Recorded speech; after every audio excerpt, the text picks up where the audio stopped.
Paul talking. He said, this I'll say then. Walk in the Spirit, and you shall not fulfill the lust of the flesh. Amen. Say that. I'm going to tell you. For the flesh lusteth or warreth against the Spirit with a capital S. Your flesh is at war with the Spirit of God. So the Spirit and your flesh, in 17 it says, these are contrary to one another. So that you can't do the things that you want to do. But if you be led by the Spirit, you're not under the law. See, but God, the key part of this is, walk in the Spirit, and you shall not fulfill the flesh. Go down here to 19 now. He's been telling us what the flesh is through faith.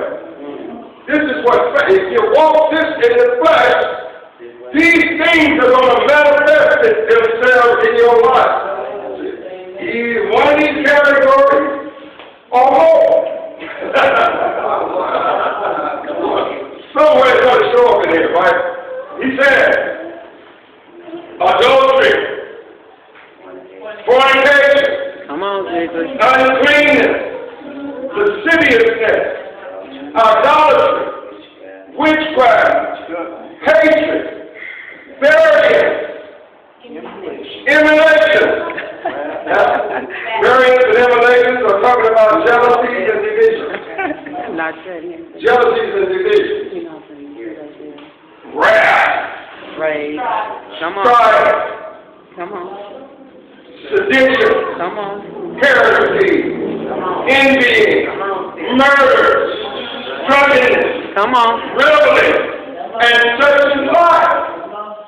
If Paul says that I have heard in the past that they which do such things shall not inherit the kingdom.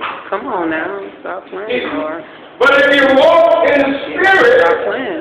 you shall not fulfill the lust of your flesh. Now the Spirit is this. See, we gave us a list of all these things that are physical, carnal, fleshly. Now he's going to turn and point us in the right direction. This is where you should be walking. Verse 22. But the fruit of the Spirit, when God has planted His Spirit in you, and it has been cultivated, and it matures, and it begins to bear fruit, these are the things that will be, in that person, will manifest itself in that person's life. And the fruit of the Spirit is simple.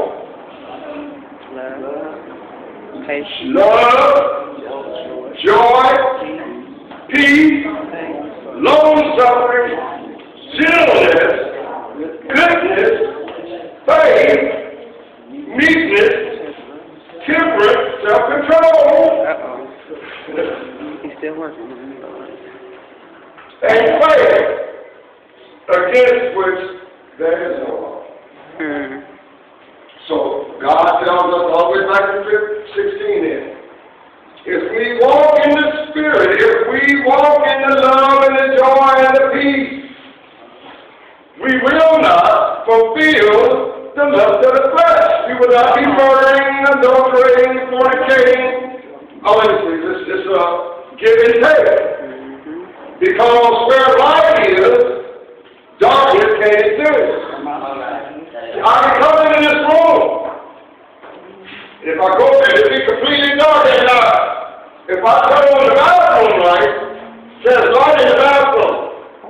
But there won't be darkness out here.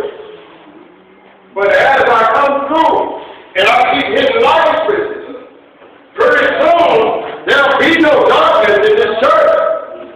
Because light and darkness can't exist in the same place.